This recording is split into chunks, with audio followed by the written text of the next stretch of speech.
สิตายจะคิดเบิ่งหน้าผู้ใดที่คือแฟนอายละเด้หัวใจมาเว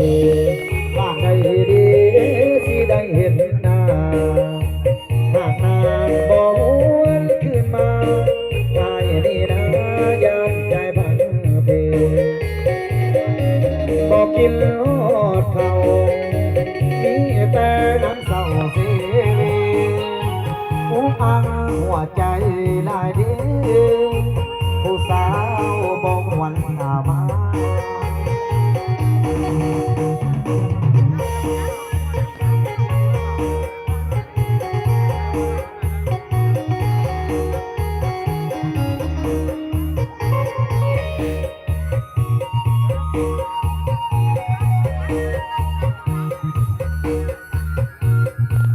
พระองค์พระเจ้าละ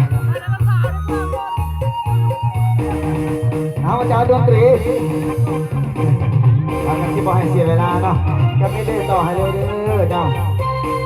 กับผลงานจะให้ตามคำขอเอาเป็นหน้าช่วงหน้าเข้าใจหลายๆเด้อเจ้าเอาอยู่ดีไปแห่งกันโน้ทุกคนทุกคนเอาหน้าช่วงหน้าอาจารย์ดนตรีจะให้ตามคำขอ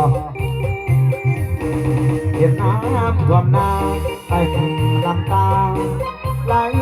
นองฟังสีแตงกับน้องเดือน12สัญญาว่าไว้ขายข้าวอยู่นะแล้วจะมาสู่ขอสร้างใบเก็บเกี่ยวข้าวนาเมื่อไรอายจะบันจัดงานดีว่าเห็นน้ำท่วมนาขอเปลี่ยนสัญญากับคนดีอายขอเปลี่ยนทันทีย้อนบ่มีเงินทองดังว่าจะขายข้าวจึงต้องเศร้าย้อนน้ำท่วมนาบ่ได้เลื่อนเอาไปปีหน้าอายสิมาสู่ขอแน่นอนคนถูกน้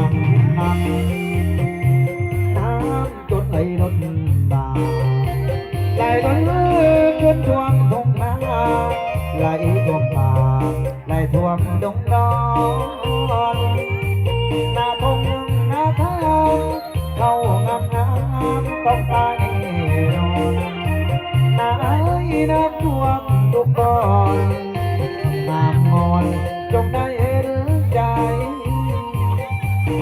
เห็นน้ำท่วมนาขอเปลี่ยนสัญญาที่ได้บอกขอให้รอคอยรอจะไปขอน้องงานปีใหม่ปีนี้ผิดหวังแต่ก็ยังปีหน้าต่อไปน้ำเก็บโบทวงน้ำใจอายจะไปสู่ขอน้องนาเอาเพลงนั่งบนนาเรามอบให้ตามคำขอเด้อหรือว่าขอเปลี่ยนสัญญาอีกหนึ่งผลงานที่เราจะอยู่ในสุดขีดทอดจนให้เอาพนักงานมาเด้อที่อยู่ข้างหน้าอาโพดผ่าโพดเพลอำเภอความสะดวกเจ้า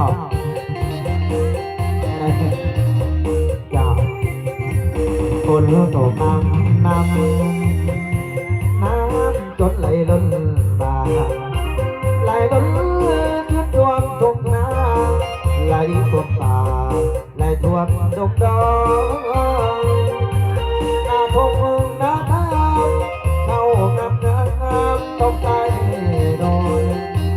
ตายน้ำท่วมทุกบ่อนน้ำงอนจงได้เห็นใจเห็นน้ำท่วมนา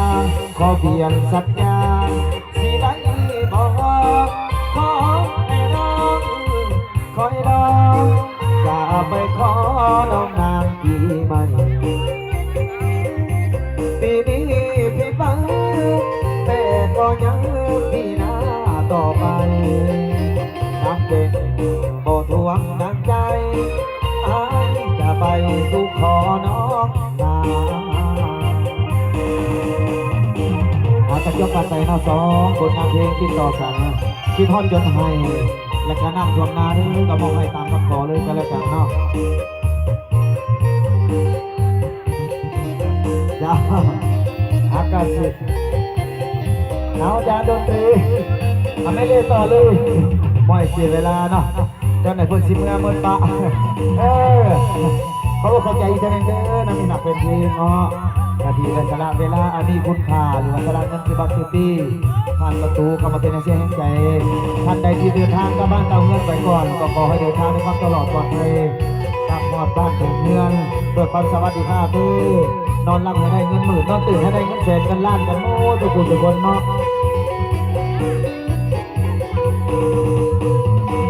ลมเอ้ยลมลมหนาวพัดพวงเขาลมเอ้ยสวยไปบอกสาวให้กลับบ้านเฮาปีนี้เขาเห็นงานอยู่เมืองไทยอยู่แขวงสุราษฎร์ธานีอายมา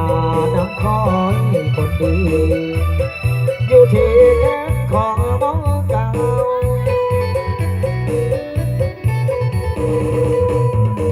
ลุ่นวอยวอยใจคนคอยว่าดีไว้ทุกใจแม่แต่ดีผู้เก๋อยู่นำผู้สาวนักการงานออกพรรษาการดาสิมาบังคับเฮามานั่งเบิ่งสวงมือมองเก่ามองสองเฮานั่งเบิ่งปีกายลืมและบ่ลาสัญญาน้องลืมและบ่ลืมและบ่ลืมและบ่ไปอยู่ไทยได้แฟนคนหล่อเลยหลงมนสตอแดงตายเจ้าคงบ่ลืมมากับทีได้กินสตอฟักใหญ่โทรมาอายอยากได้กระเป๋าไทยปักตายย้อยย้อย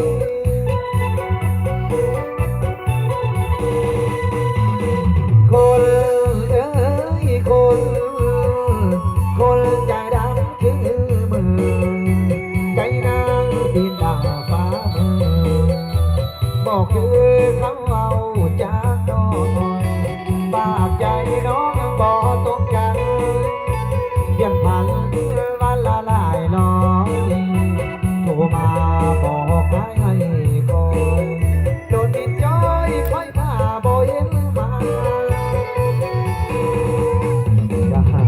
เขาเป็นคนใจดีเนาะบรรดาแห่งเสียงแห่งใจเนาะ